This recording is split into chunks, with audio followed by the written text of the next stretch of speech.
आज कुछ नहीं हो जी, पर कल हो जाएगा। हाँ। इश्क मिटाए हाय हाय निमाए मेरा इश्क मिटाए अमर सिंह चमकीला। नमस्कार दोस्तों, इस वीडियो में हम बात करेंगे अमर सिंह चमकीला के ऊपर, जो कि 80 के दशक के पंजाब के एक जाने माने गायक थे, जिसे गोली मारकर हत्या कर दिया गया था। और हाल ही में इसके ऊपर एक फिल्म आया है जो कि काफ़ी ट्रेंडिंग टॉपिक बन चुका है। तो चलिए शुरुआत करते हैं, देखते रहिएगा पूरा वीडियो। अमर सिंह चमकीला अगर आज जीवित होते तो अपनी बायोपिक फिल्म देखकर शायद काफी भावुक होते। 80 के दशक में पंजाब के सबसे लोकप्रिय गायक चमकीला इलेक्ट्रीशियन बनना चाहते थे। घर की परिस्थितियां कुछ ऐसी रही कि उन्हें कपड़ों की एक मिल में काम करना पड़ा। उन्हें शुरू से ही संगीत का शौक था, इसलिए उन्होंने शुरुआत में ही हारमोनियम और ढोलक बजाना सीख लिया था। हाल ही में नेटफ्लिक्स पर रिलीज हुई चमकीला फिल्म देखने के बाद लोगों में अमर सिंह को जानने का क्रेज बढ़ गया है। लोग जानना चाहते हैं कि आखिर लुधियाना के एक छोटे से गांव का रहने वाला व्यक्ति कैसे एल्विस ऑफ पंजाब बन गया, कैसे इतने लोकप्रिय गायक की उनके अखाड़े से पहले हत्या कर दी गई। साथ ही लोग ये भी जानना चाह रहे हैं कि उनके परिवार में कौन कौन हैं और कहां रहते हैं। तो इस वीडियो में आपको इन सभी सवालों का जवाब मिल जाएगा। तो बात 1960 की है, जब 21 जुलाई के दिन लुधियाना के पिंड डुगरी में एक दलित सिख परिवार में धनीराम का जन्म हुआ। धनीराम इलेक्ट्रीशियन बनना चाहते थे, लेकिन घर का आर्थिक स्थिति ठीक न होने के कारण उनका ये सपना पूरा नहीं हो पाया। उन्हें कपड़े की एक मिल में काम करके गुजर बसर करना पड़ा। हालांकि इसके साथ ही उन्हें संगीत में शुरू से ही दिलचस्पी थी, शायद इसलिए शौक में धनीराम ने हारमोनियम और ढोलक भी सीख ली। अब एक समय ऐसा आया जब धनीराम ने मिल में काम करने के साथ साथ गाने लिखना भी शुरू कर दिया। फिर इसके बाद उस्ताद सुरिंदर सिंधा के लिए भी गाने इसने लिखा। इस समय उनकी उम्र केवल 18 साल थी। उस्ताद सिंधा ने ही धनीराम का नाम बदलकर अमर सिंह चमकीला रखा। चमकीला यानी कि चमकने वाला। वैसे अमर सिंह उस दौर के सबसे चमकने वाले सितारे थे। साल 1977 के दौरान उस्ताद सुरिंदर सिंधा का एक गाना काफ़ी सुपर हिट हुआ था। ये गाना भी चमकीला ने ही लिखा था। इसके बाद हम बात करते हैं अमर सिंह चमकीला के पहली एल्बम के बारे में। ठीक 3 साल बाद 1980 में चमकीला की पहली एल्बम रिलीज हुई थी। इसका नाम था टकवे ते टकवा खरगू। इस एल्बम ने चमकीला को कामयाबी के शिखर पर पहुंचा दिया था। इसमें उन्होंने सुरिंदर सोनिया के साथ गाना गाया था।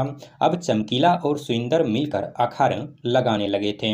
हालांकि उनकी जोड़ी ज़्यादा दिन तक टिक नहीं पाई थी। इसके बाद चमकीला ने अमरजोत कौर के साथ जोड़ी बनाई और अखाड़े लगाने लगे। इसके बाद अमर सिंह चमकीला अमरजोत के साथ जिंदगी भर के लिए जोड़ी बना ली। चमकीला और उनकी पत्नी अमरजोत ने एक से एक सुपरहिट गाने दिए। एक गाने आज जो भी काफ़ी प्रसिद्ध हैं, उनके बोले कुछ इस प्रकार हैं। कन कर गुल सुन मखना तेनू में बल दसना। जितनी जल्दी चमकीला की लोकप्रिय पंजाब में बढ़ी, उतनी ही तीव्रता के साथ दुश्मनों की संख्या भी बढ़ने लगी। प्रशंसकों की बढ़ोतरी के साथ कई समकालीन गायकों के मन में उनके प्रति ईर्ष्या भी उत्पन्न हो गई थी। अमर सिंह चमकीला की हत्या आज से करीब 35 साल पहले हुई थी, जब वे केवल 27 वर्ष के थे। 80 के दशक में अमर सिंह चमकीला एकमात्र ऐसे गायक थे जिनके सबसे अधिक कैसेट रिकॉर्ड होते थे और लोग इन्हें काफ़ी पसंद करते थे। करीब 8 साल म्यूजिक इंडस्ट्री में राज करने के बाद चमकीला और उनकी पत्नी की कुछ अलगाववादियों ने गोली मारकर हत्या कर दी। जिस दिन चमकीला और उनकी पत्नी की हत्या हुई, वे लोग अखाड़ा लगाने ही जा रहे थे। अखाड़ा उस दौर में लाइव म्यूजिक इवेंट को कहा जाता था। अमर सिंह चमकीला और अमरजोत के एक बेटे भी हैं, जिनका नाम जयमान चमकीला है। वे भी म्यूजिक इंडस्ट्री से जुड़े हुए हैं। चमकीला की पहली पत्नी लुधियाना में रहती है। कुछ दिन पहले मुंबई में चमकीला फिल्म की स्पेशल स्क्रीनिंग रखी गई थी। इस दौरान मेकर्स ने अमर सिंह चमकीला की पहली पत्नी गुरमेल और अमरजोत के बेटे जयमान को भी आमंत्रित किया था। फिल्म देखने के बाद गुरमेल कौर ने दिलजीत दोसांझ को गले से लगाया। इसके बाद हम बात करते हैं कि अमर सिंह चमकीला के ऊपर जो फिल्म बनाया गया है वह कैसा है। अमर सिंह चमकीला नेटफ्लिक्स पर रिलीज हो गई है। इम्तियाज अली म्यूजिकल फिल्मों के लिए जाने जाते हैं और अमर सिंह चमकीला उनके निर्देशन में बनाई गई है। दिलजीत दोसांझ और परिणीति चोपड़ा ने लीड रोल निभाया है। फिल्म की कहानी पंजाब के रॉक स्टार कहे जाने वाले गायक संगीतकार अमर सिंह चमकीला की एक बायोपिक फिल्म है जिनकी गोली मारकर हत्या कर दी गई थी। इस फिल्म में कलाकार हैं दिलजीत दोसांझ, परिणीति चोपड़ा, अंजुम वन्ना। इसके निर्देशक इम्तियाज अली है, निर्माता विंडो सीट फिल्म्स हैं, लेखक भी इम्तियाज अली ही हैं। इसका रिलीज डेट 12 अप्रैल 2024 है, जिसे नेटफ्लिक्स पर हिंदी में किया गया है। पंजाब संगीत के इतिहास में अमर सिंह चमकीला का नाम काफ़ी अहम है। उनकी धुनों ने लाखों लोगों की आत्मा को झकझोर दिया, लेकिन उनके संगीत को द्विअर्थी और अश्लील गीतों के कारण कमतर माना गया। इस वजह से एक वर्ग उनसे नाराज भी थे। चमकीला और उनकी दूसरी पत्नी अमरजोत की लाइव परफॉर्मेंस के दौरान सरेआम गोली मारकर हत्या कर दी गई थी। उस समय चमकीला केवल 27 वर्ष का ही था। उनकी हत्या की गुत्थी अनसुलझी रही। चमकीला की हत्या के 36 साल बाद उनके जीवन पर इम्तियाज अली ने फिल्म अमर सिंह चमकीला बनाई है। फिल्म में दलित मजदूर से एक महान गायक बनने के उनके जीवन संघर्ष को काफ़ी अच्छे तरीका से दर्शाया गया है। कहानी का आरंभ मेहसामपुर से होता है, जहां सैकड़ों की तादाद में जमा भीड़ चमकीला और अमरजोत का इंतजार कर रही होती है। दोनों गाड़ी से उतरते हैं। अचानक से अमरजोत के माथे पर गोली लगती है। जब तक चमकीला कुछ समझता, उसकी हत्या हो जाती है। हर तरफ अफरा तफरी मच जाती है। वहां से चमकीला की जिंदगी की परतें खुलना शुरू होती हैं। तब वह चमकीला नहीं, धनीराम होता है। जुराबों की फैक्ट्री में काम करने वाला धनी संगीत प्रेमी है। संगीत की दुनिया में प्रवेश, अलग अलग महिला गायकों के साथ गाना, फिर अमरजोत के साथ जुड़वा स्टेज नाम चमकीला मिलना और सफलता के बाद गंदे गंदे गाने के आरोपों को लेकर जान से मारने की धमकी मिलने के बावजूद निडरता से परफॉर्म करने के प्रसंग आते हैं। चमकीला ने भक्ति आधारित गाने भी गाए, जिनके बारे में कम लोग ही जानते हैं। उसका भी जिक्र है। वर्तमान से अतीत में आती जाती यह कहानी चमकीला के करीबियों द्वारा बयां की जाती है। प्रेम कहानियों के महारथी इम्तियाज अली ने अमर सिंह चमकीला की जिंदगी को बहुत बारीकी से छुआ है। उन्होंने चमकीला के परिवेश पर गहराई से काम किया है। फिल्म कहीं से भी चमकीला के द्विअर्थी गीतों को लेकर उनकी छवि को चमकाने का काम करती है, जिसने उन्हें और उनके श्रोताओं को समाज के एक गंदा प्रहरी बना दिया था।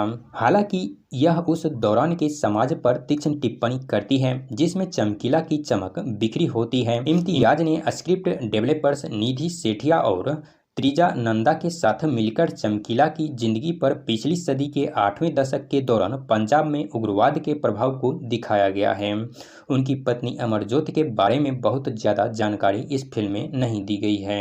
फिल्म में अमरजोत से दूसरी शादी का पहलू चौंकाता है। वहां पर चमकीला थोड़ी सहानुभूति खोते हैं। पहली पत्नी का पक्ष भी सतही दिखाया है।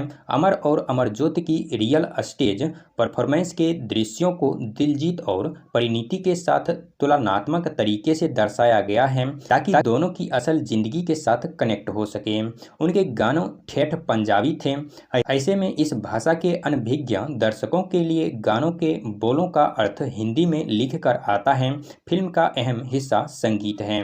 अच्छी बात यह है कि इम्तियाज और रहमान ने चमकीला के मूल गीतों के साथ छेड़छाड़ नहीं की है। उनके प्रशंसकों के लिए पुराने यादें बरकरार रखी हैं। मूल गीत के अलावा AR रहमान ने गीतकार इरशाद कामिल के साथ अपनी मूल रचनाओं में अमर सिंह चमकीला के संगीत का परफेक्ट बरकरार रखा है। फिल्म को पर्दे पर दर्शनीय बनाने का श्रेय दिलजीत दोसांझ को जाता है, जिन्होंने अमर सिंह चमकीला के संगीत प्रेम, संघर्ष और निडरता को पूरी तरह विश्वसनीय बनाया है। चमकीला को रोशन करने में वह कोई कसर नहीं छोड़ता है। उनकी परफॉर्मेंस लाजवाब है। परिणीति शर्मीली, शांत और विनम्र अमरजोत की भूमिका में जचती है। हालांकि उनके पात्र को थोड़ा गहराई से दिखाने की जरूरत थी। चमकीला और अमरजोत के गानों पर दिलजीत और परिणीति की लाइव परफॉर्मेंस भी शानदार है। केसर सिंह टिक्की के रूप में अभिनेता अंजुम बन्ना का काम उल्लेखनीय है।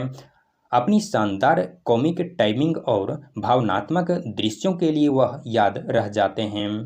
अच्छी बात यह है कि चमकीला की विवादास्पद जिंदगी को देखते हुए फिल्म ना तो उसका महिमा मंडन करती है और ना ही उसके कार्यों को उचित ठहराती है। इस फिल्म को इम्तियाज की बेहतरीन फिल्मों में शुमार किया जाएगा। तो आपको ये सब जानकर कैसा लगा, हमें कमेंट बॉक्स में अपना राय जरूर दीजिएगा। तो अभी के वीडियो में इतना ही, फिर मिलते हैं नेक्स्ट वीडियो में।